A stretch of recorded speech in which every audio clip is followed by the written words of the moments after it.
Mateus capítulo 21, o verso 12, diz assim: Entrou Jesus no templo e expulsou a todos os que aí vendiam e compravam, e derrubou as mesas dos cambistas e as cadeiras dos que vendiam pombas, e disse-lhes: Está escrito, a minha casa será chamada casa de oração, mas vós a tendes convertido em covil de ladrões. Amém. Pai, eu te agradeço pela tua palavra.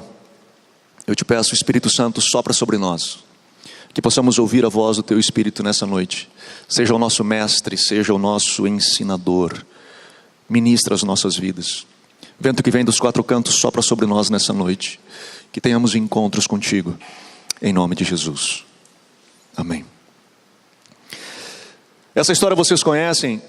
É quando nós vemos Jesus um pouco mais áspero, né? Em poucas vezes que ele de fato perdeu a paciência, e essa foi uma delas, e numa razão que eu particularmente concordo. A ideia do templo era um lugar de oração, e ele mesmo diz: a minha casa será chamada casa de oração, e vocês transformaram isso num covil de ladrões. Qual era o contexto disso? As pessoas iam para o templo para adorar. Elas vinham nesse negócio que nós chamamos de igreja ou de templo para adorar a Deus. E segundo a lei judaica, eles traziam ofertas. E as pessoas vinham de longe, de cidades distantes de Jerusalém, e traziam ofertas, traziam animais, traziam, enfim, as oferendas para sacrificar ao Senhor pela oferta de pecado, enfim, pela oferta de gratidão, do que seja a oferta. O que as pessoas então tentaram num primeiro momento, a priori, ajudar, contribuir, é dizer o seguinte: você não precisa mais trazer os animais de longe, carregando esses animais, nós vamos tê-los aqui. Você vem, só a sua família, os adquire aqui e sacrifica esse animal. A ideia num primeiro momento parece muito boa, não é? Ela começa sempre talvez pura, talvez singela, simples, mas o fato é que logo logo virou comércio. Logo logo perdeu de novo a razão pela qual eu faço o que faço, da ideia de contribuir, e passa a virar negócio. Já não, o objetivo já não era mais daquele que vem para adorar, e sim daquele que recebe o dinheiro da venda. Então eu não estou aqui mais para contribuir contigo, estou aqui para contribuir comigo. Eu estou aqui para aquilo que é bom para mim. E toda vez que nós na igreja vivemos essa realidade, e aí esse é um princípio, né? Que quando nós viemos para cá, neste lugar, onde eu só viso a mim, o que é bom para mim, eu comecei a entrar num caminho perigoso. Jesus, ele já começa a lhe dizer: está mal, isso aqui tem alguma coisa que está errada. E ele então vira aquilo tudo e ele diz o seguinte, de novo eu digo: a minha casa será chamada casa de oração. Ele não diz assim: a minha casa será casa de pregação. Ele não diz: a minha casa será chamada casa de milagres, de culto da vitória, de 7 sextas-feiras de não sei o quê. Ele diz: a minha casa será chamada casa de oração. Eu não estou dizendo que com isso não se deva ter pregação na casa de Deus, tá? Até porque se eu dissesse isso, eu nesse exato momento estaria desfazendo o que eu diria, porque eu estou pregando.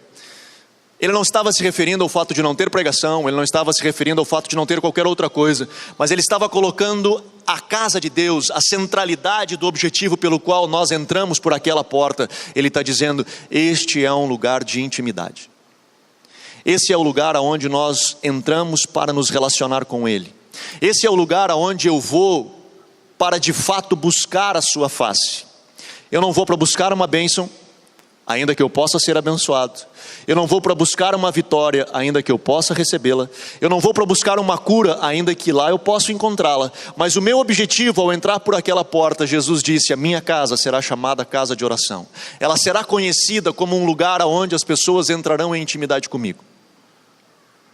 Oração, na verdade, é isso. É o lugar onde eu entro em intimidade com Ele. É onde eu começo a me relacionar com Ele. A marca da igreja, me escute, a marca da igreja, a marca do povo que é comunidade, que se congrega junto, que ele se diz cristão, ele carrega uma marca, ele será conhecido como um povo que tem intimidade com Deus, um povo que conhece a Deus, um povo que tem um caminho que ele sabe trilhar até o trono. Ele conhece esse caminho. Ele sabe como isso funciona. Ele vem por aquela porta porque ele sabe que no domingo ou no dia que for o culto, ele vem ao culto, na casa de Deus ou na reunião pela qual ele vai experimentar essa presença para ter um encontro. Ele vem atrás de um encontro. Ele vem atrás de um momento de intimidade. Jesus, ele diz, qualquer outra coisa fora disso está mal. Eu posso me encontrar com Deus na pregação, eu posso me encontrar com Deus em qualquer algum lugar, mas o objetivo de eu vir por aquela porta é de eu ter um encontro.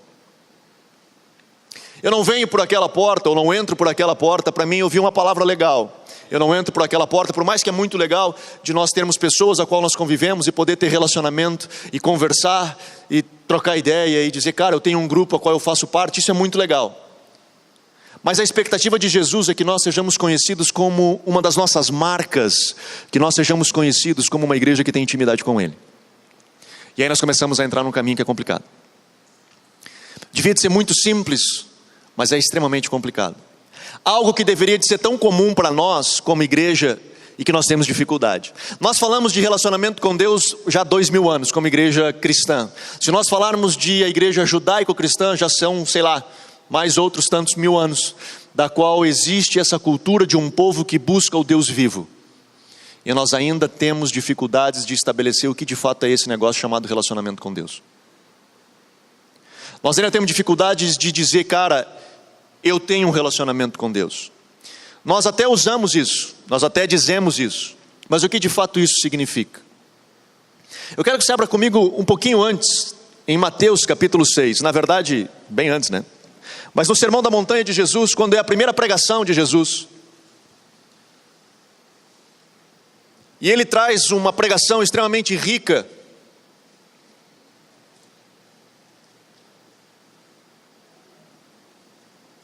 e ele diz assim, no verso 5 do capítulo 6 de Mateus: e quando orardes, não sejam como os hipócritas, pois gostam de orar em pé nas sinagogas e nas esquinas das ruas, para que sejam vistos pelos homens. Em verdade vos digo que já receberam a sua recompensa. Mas tu, quando orares, entra no teu aposento e, fechando a tua porta, ora ao teu pai que está em secreto, e o teu pai que vem em secreto te recompensará.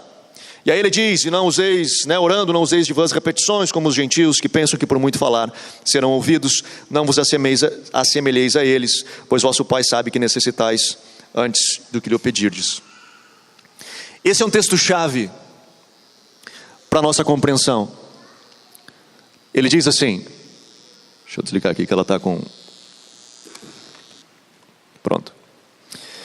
Esse é um texto-chave porque ele diz o seguinte, ele diz assim, quando orares, entra no teu aposento, no teu quarto, fecha a porta, e o teu pai que está em secreto ouvirá a tua oração, e você que entrará nesse lugar secreto, entrando no teu aposento, fechando a porta, o teu pai que está lá já te esperando, ele vai te recompensar, ele vai te responder a tua oração. Meu irmão, isso é chave, porque Deus hoje, ele já está no lugar secreto. Esse lugar de intimidade, esse lugar de relacionamento que nós como igreja falamos e dizemos normal, que nós tem que se relacionar com Deus, nós temos que... Como funciona isso na prática? O quanto de fato, e aí eu quero ser transparente com você, quanto eu e quanto você pode dizer que sim, eu me encontro com Deus nesse lugar secreto. Porque o texto de Mateus, ele diz que Deus está nesse lugar secreto. Salmo 91 diz, aquele que habita no esconderijo do Altíssimo descansa à sombra do Onipotente. Diz assim, aquele que habita no esconderijo do Altíssimo é um lugar secreto, ele está escondido, ele está no lugar secreto. Aquele que habita, escute, ele não diz aquele que visita, ele diz aquele que habita. Existe uma possibilidade real de que nós em espírito habitarmos no lugar secreto, nós vivermos em intimidade com Deus, e aquele que habita no esconderijo descansa à sombra do Onipotente. A sombra significa que você não pode estar distante dele, Para você estar no lugar secreto com Ele, no esconderijo, você tem que estar perto dEle. Porque se você estiver distante dEle, a sombra dEle não lhe alcançará, você me entende? A sombra ela vai até uma distância. Você estando perto, você se aconchega debaixo de uma árvore, ela faz uma sombra, você está perto dessa árvore. Se você se distanciar dela, essa sombra ela diminui. O que eu quero falar com você nessa noite é que o Senhor Ele anseia pelo relacionamento conosco. Na minha última pregação, na virada do ano, eu falei de 2018 nós planejarmos a nossa vida espiritual.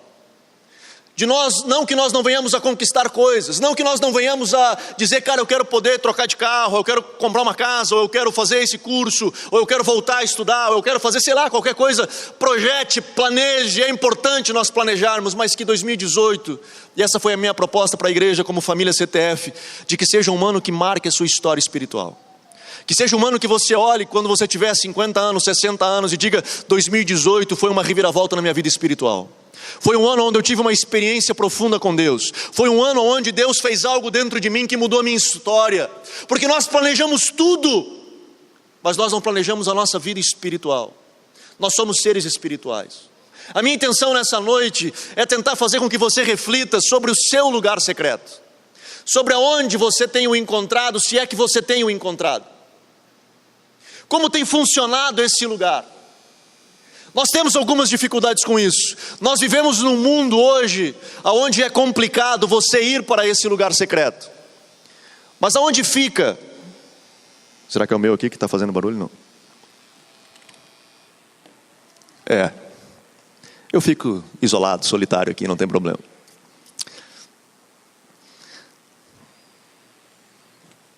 Não sei porquê. Aonde fica esse lugar secreto? Eu quero ir lá, aonde Ele está. Imagina isso, se Deus estivesse esperando você nesse lugar. Se Ele dissesse para você assim, agora, fulano, eu estou te esperando aqui, vem aqui e me encontre. Venha se encontrar comigo, venha estar comigo. Eu acho que se nós de fato soubéssemos disso, se nós tivéssemos consciência clara, acredito eu que todos nós correríamos para esse lugar. Você não concorda comigo? Eu acho que todos nós correríamos para encontrar esse Deus. Mas Ele diz, eu estou no lugar secreto. Eu já estou no lugar secreto. E estou convidando você a vir estar comigo neste lugar. Aonde ele diz que é esse lugar? Ele diz, entra no teu quarto. Cara, e no meu quarto lá em casa? Eu não sei, cara.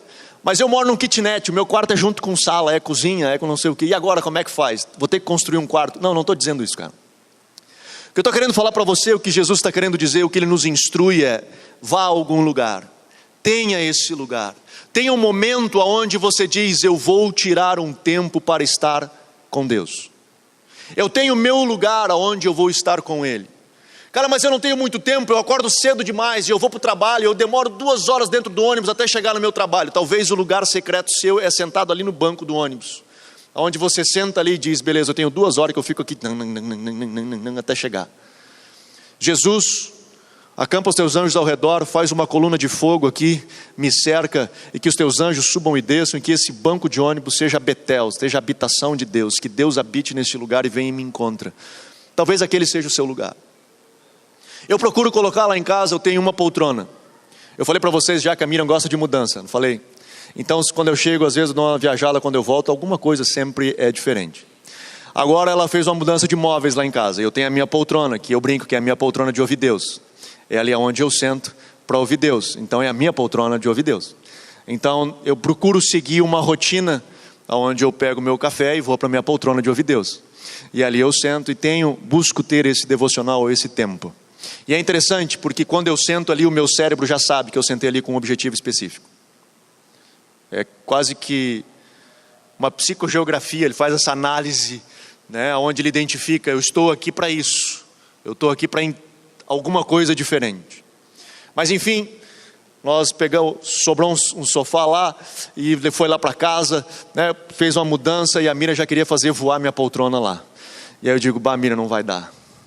E ela disse, mas não combina, porque todos os sofás hoje são pretos, só aquela é branca. Eu digo, não, a poltrona não. Mas ela vai lá para aquele lugar. Digo, eu sei, mas ali é aquele lugar. consegui vencer essa batalha. Então a minha sala está lá, toda pretinha, e a poltrona branca. Mas é o meu lugar de ouvir Deus, cara. É o lugar onde eu sento, consigo enxergar para fora que tem umas árvores, eu curto natureza, então eu sento ali com a minha xícara de café, a minha Bíblia, agora o meu óculos, e olhando para a rua. Mas eu quero ser transparente com você. Para mim sentar ali não é difícil, sabe?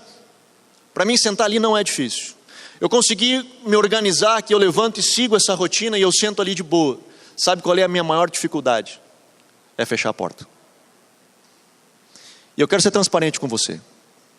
Eu podia aqui fazer um discurso bem bonitinho e falar da importância de como é da gente ter relacionamento com Deus, de quão profundo que é, mas eu estou dizendo que eu tenho dificuldade. E eu tenho dificuldade porque quando você senta ali e diz, agora Senhor, eu vou te buscar. A gente nunca está sozinho ali. A gente não vai sozinho para o lugar secreto. A gente vai com as preocupações do dia, a gente vai com as atividades que faltam, a gente vai com os filhos que tem que não sei o quê, a gente vai com um monte de trabalho e a gente vai com esse negócio aqui também. Que nos prejudica pacas. Porque a gente está no momento de profunda oração, até dá um plirim de uma mensagem do WhatsApp. E a gente tem que ver, é ou não é? Não dá para dizer assim, isso aqui eu vou responder depois. Não, o WhatsApp bateu. E a gente para ler a mensagem do WhatsApp. A gente para dar uma checada no e-mail. A gente para ver, porque afinal eu estou há 3 minutos sem ver o que está acontecendo no Facebook. E alguma coisa tem que ter acontecido. Por mais ridículo que isso possa parecer, essa é a nossa realidade. Eu falei, não é o meu objetivo hoje, falar sobre ansiedade, mas nós vivemos hoje numa estrutura que a sociedade hoje criou um sistema que gera em nós ansiedade. Nós estamos encaixados dentro de uma estrutura que nos projeta ansiedade. A tecnologia veio para facilitar, já falei isso outra vez, ela veio para facilitar a nossa vida. Ela veio para, por exemplo, como as propagandas hoje, né? Eu não tenho que mais ir no banco, eu fazia no app, né? Eu não tenho que mais ir não sei aonde, faço no aplicativo e resolvo o meu problema. Então, teoricamente, eu teria mais tempo para fazer o que eu quisesse. Eu teria mais tempo, né, para passar com os meus filhos, com a minha esposa. Eu teria mais tempo para orar, eu teria mais tempo para ler, eu teria mais tempo para um monte de coisa. Mas, ao mesmo tempo, a tecnologia ela nos aprisiona. Então eu brinco com os meus filhos, hoje brinquei com a minha filha, ela está olhando TV e mexendo ou no Face, ou esqueci o outro de foto lá, o Insta, né? E fica ali, digo, minha filha, eu vou mudar o canal. Não, eu estou olhando. Não, tu não está? Aí ela larga o celular, daí ela está olhando para o negócio, e aí dá 3 minutos, ela pega o celular, e ela vai olhar de novo. Assim como a maioria da gente, Ana, que fica viciado nesse troço. E nós ficamos assim, cara, eu tenho que assistir. E eu sei disso porque eu enfrento a mesma coisa. Eu enfrento a mesma dificuldade. E eu sei o quão difícil é fechar a porta. Mas o Senhor disse, eu estou no lugar secreto e quero que você venha para estar comigo. Mas eu quero você sozinho comigo. Eu não quero mais um monte de gente, os teus 5 mil amigos do Facebook, eu não quero. Eu quero você comigo. Eu quero que você esteja comigo, que nós vamos a ter um momento de intimidade e de relacionamento. Eu preciso que você conheça o caminho do trono. Eu preciso que você tenha relacionamento, tenha intimidade. Pare para orar, pare para estar comigo. Como é que eu faço isso? Eu lembro um dia, conversando com uma pessoa, ele era um senhor católico, mas um católico devoto, aquele camarada que fazia oração todos os dias, e eu lembro conversando com ele, e ele dizendo, cara, eu oro, quando ele descobriu que eu era cristão, ele disse, eu oro todos os dias, e eu disse, mesmo, e como é que funciona isso? Eu disse, não, eu vou e acordo, me escovo, me arrumo, e vou, a primeira coisa que eu vou fazer, antes de tomar café, eu vou orar. E eu digo, como é que você faz? Eu digo, eu oro, e aí faz as orações, né? Eu digo, pô, que legal. E aí depois que o senhor termina de orar, o que o senhor faz? Eu levanto e vou embora. Eu digo, mas o que Deus lhe falou? Ele disse, oi. Eu digo, sim, mas o que Deus falou contigo? E ele disse, como assim? Tipo, não era só para falar coisas para Deus? Eu disse, não, cara, deixa eu te explicar. Oração é lugar de intimidade, é relacionamento. Quando você falava com ele, top, até aí tá top. Mas a hora que ele ia falar, você levantava e ia embora, deixava ele falando sozinho. A hora que ele ia começar a falar contigo, você levantava e saía. Eu falei para ele, para. Depois de você fazer a sua oração, para e o escute, ouça a sua voz. No final do sermão da montanha, as últimas palavras de Jesus diz: aquele que ouve as minhas palavras e as pratica, é comparado a um homem que edifica sua casa sobre a rocha. O que nós precisamos fazer é parar e ouvir. Meu irmão, o que vai mudar o mundo não são as palavras minhas ao céu. O que vai mudar o mundo é quando a palavra do céu vem à terra. O que mudou o mundo foi quando Deus disse: haja luz. O que mudou o mundo foi quando Ele disse: separe-se terra e água. Quando o céu libera sobre nós palavra, é que as coisas acontecem. Então nós precisamos parar para ouvir. Nós precisamos parar para que essa infusão celestial ela venha na nossa vida, para que essa realidade espiritual ela caia sobre cada um de nós, que nós tenhamos experiências com Deus. Aí você está dizendo assim: Anderson, mas eu não pretendo ser pastor, eu só quero ser um crente. O meu objetivo é ser crente. Não, então, se você quisesse ser pastor, era outro papo que eu estava tendo contigo. A ideia, quando a gente se fala de pastor, é que ele seja um expert nesse negócio que eu estou falando.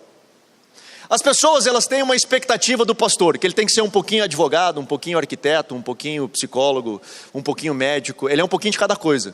Eu lembro um dia uma pessoa me chamou, e um casal feliz da vida, um bebê, me chamou para um apartamento, e eu fui lá no apartamento, ele disse: pastor, olha só, a gente está querendo comprar esse apartamento, e tem esse negócio, isso, aquilo, aquele outro, o que tu acha? Cara, eu sou pastor, velho. Eu não entendo nada desse negócio. Mas eu não entendo nada, me parece bom. O prédio é bonito, tem dinheiro para pagar, parece que é legal isso aí, cara. Mas eu não entendo disso. Quando eu quero comprar ou vender um negócio importante, eu chamo o Robson. Robson, me ajuda, cara, preciso de ti. Me salva dessa. E aí mando para ele várias propostas, o que tu acha? Eu acho que é essa, então já era. Mas uma coisa que a gente tem que ser expert, eu falo isso com pastores toda vez que eu tenho a oportunidade de conversar. Se existe algo que nós temos que ser especialista, a gente tem que ser um pouquinho mesmo, tem que ser um pouquinho advogado, um pouquinho tudo isso. Mas se tem uma coisa que nós temos que ser especialista, é em conhecer o caminho do trono. Se existe algo que nós, como ministros do Evangelho, precisamos saber e saber bem, é o caminho do trono. Eu lembro um dia, um pastor amigo meu compartilhando, ele foi visitar a igreja da Coreia, do Po Yong-Cho, do Dave Yong-Cho, e ele estava ansioso para ir lá na montanha da oração. Não sei se você conhece, mas a Coreia, eles já são diferentes da gente. Quando a gente encontra, hoje não tem mais muitos, mas quando a gente encontrava os coreanos em Toronto, era uma coisa maluca assim, porque eles vêm primeiro de uns 200, né, eles fretam um avião e vem, né, aquela galera, e eles são desesperados, eles têm uma cultura de oração muito forte. O povo oriental é diferente do povo ocidental. E lá eles têm tem um monte de oração, tem torre de oração, tem tudo de oração, mas tem a montanha de oração, e esse pastor amigo meu queria lá conhecer, e ele foi. E lá, esperando na recepção, quando o senhor, o guardinha, que estava cuidando, o segurança de lá, descobriu que eram pastores brasileiros, veio conversar com eles, e a primeira pergunta que ele fez foi para ele: você é pastor? Eu digo: sim, sou pastor. Digo: quantas horas vocês pastores oram no Brasil? Primeiro eu preciso lhe dizer que ele botou no plural isso, né? E ele queria saber por dia, né? Quantas horas vocês oram por dia? Esse meu pastor não podia mentir, ou pelo menos não muito, né? Mas como ele já botou no plural, ele pensou: cara, ele assim, a gente ora tipo umas duas já é plural, né? Umas 2 horas por dia. E a expressão do cara foi assustadora assim, porque ele disse: mesmo? Caramba! O caramba foi eu que acrescentei, mas, né, é uma versão brasileira do coreano. Caramba, né? Caramba, né? Caramba, né? Caramba, né? Caramba, né? Essa é a tradução. É boa, essa foi boa. Ele disse: cara, aqui você não poderia ser recepcionista na igreja.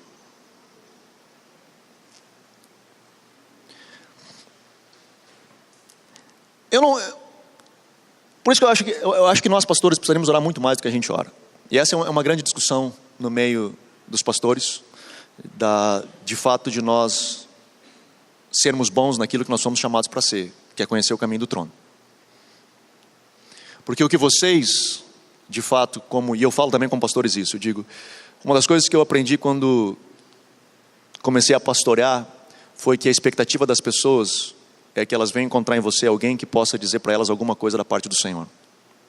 Que elas possam ver Deus refletindo. Essa é uma grande responsabilidade do pastor. Então eu acho que nós como igreja brasileira temos muito que crescer, temos muito que evoluir, falando em termos de liderança.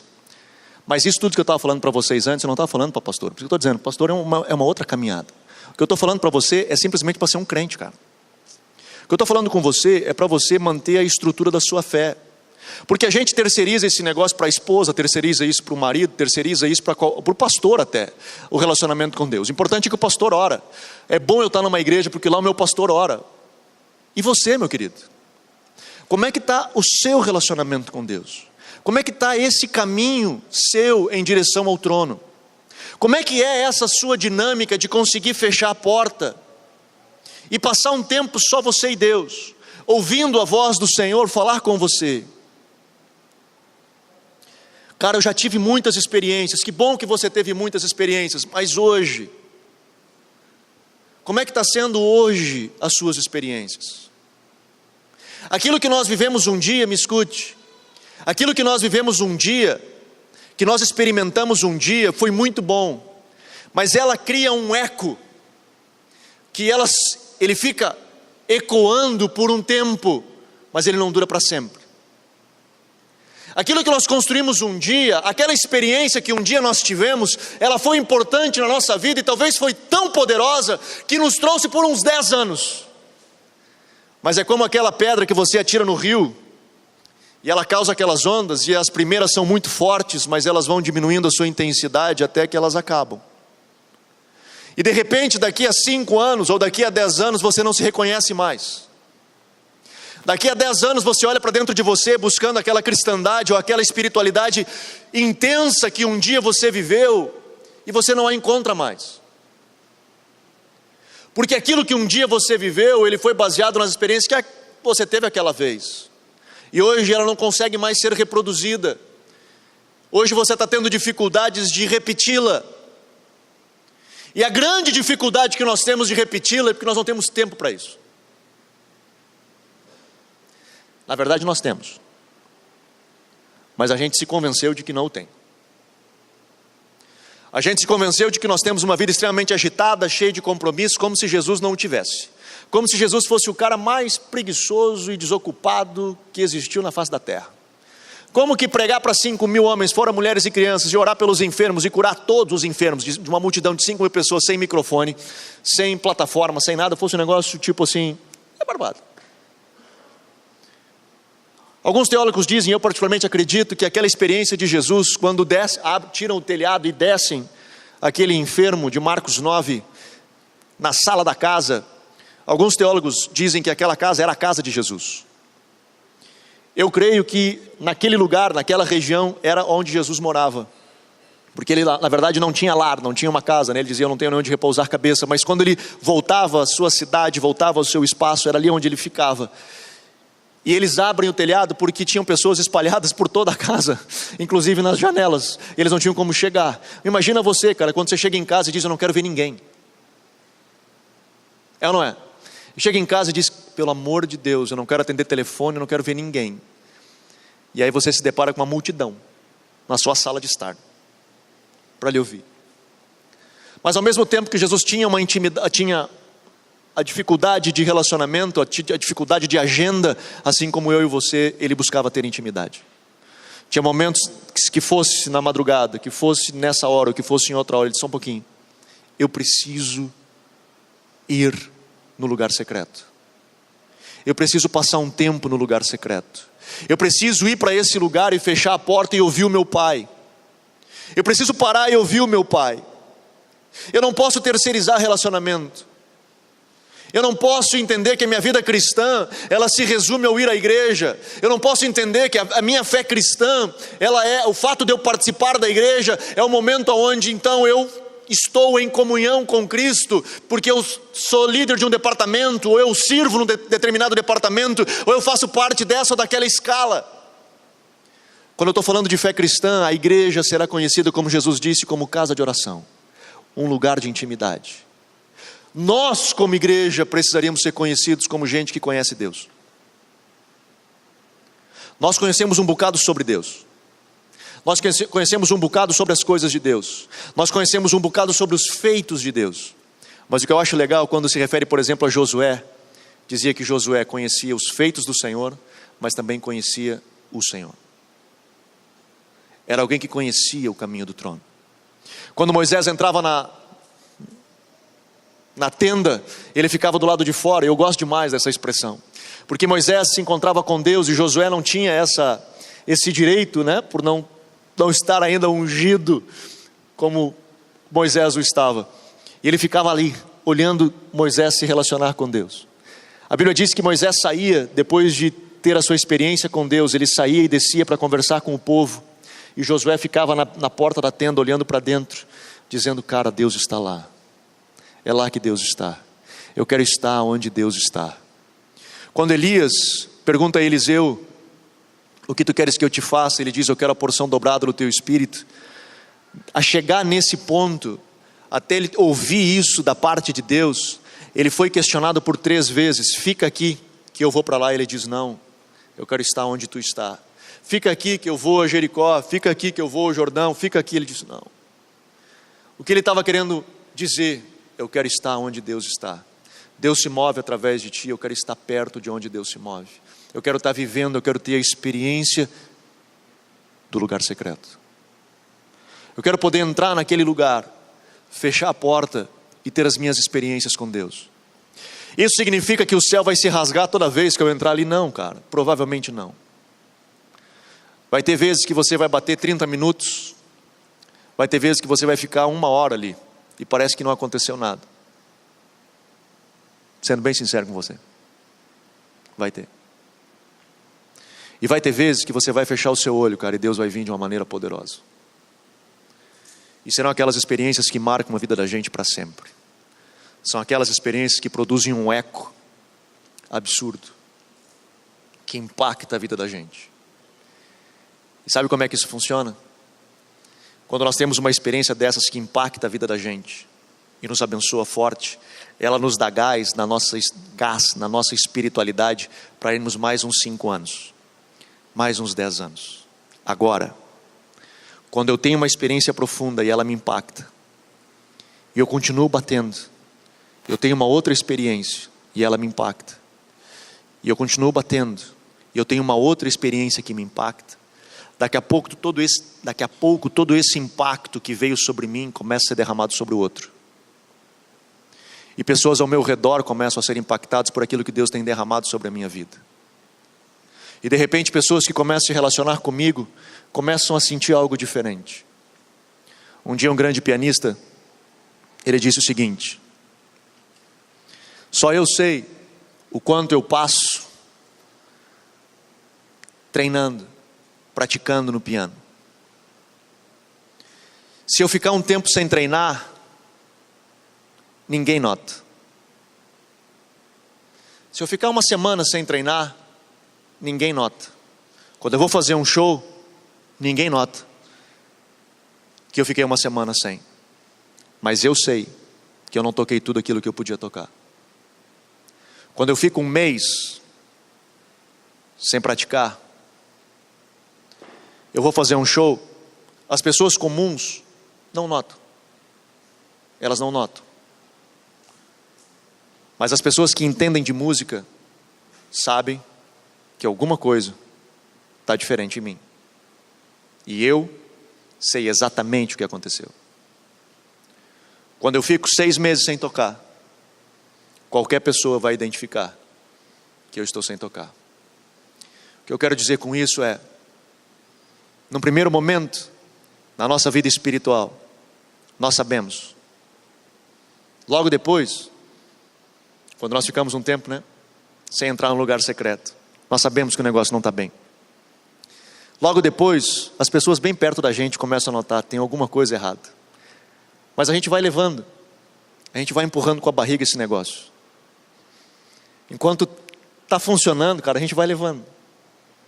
Só que vai chegar uma hora onde todo mundo olha e diz assim, cara, esse cara aí já não é mais o mesmo. Qual é o meu objetivo com vocês nessa noite?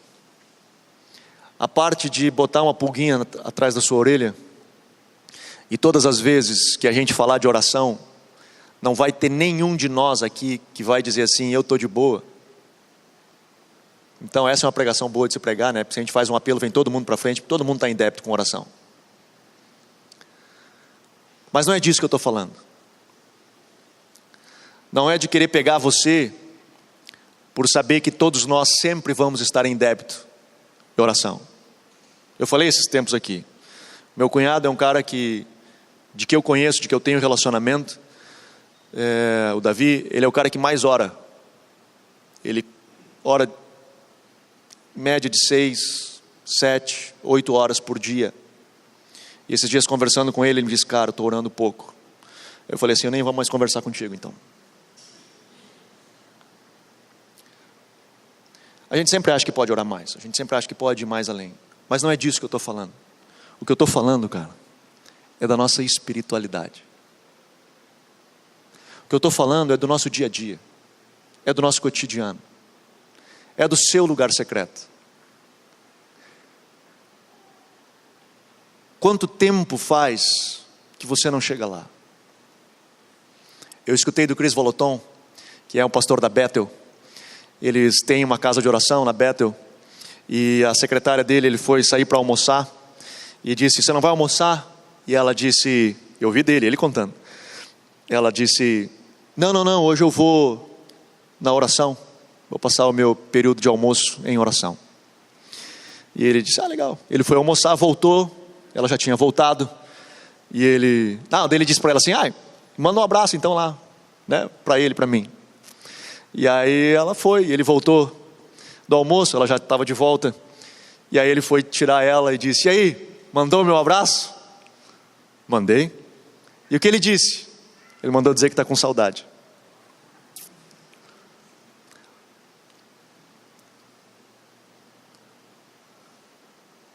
Será que Deus não está com saudade, cara?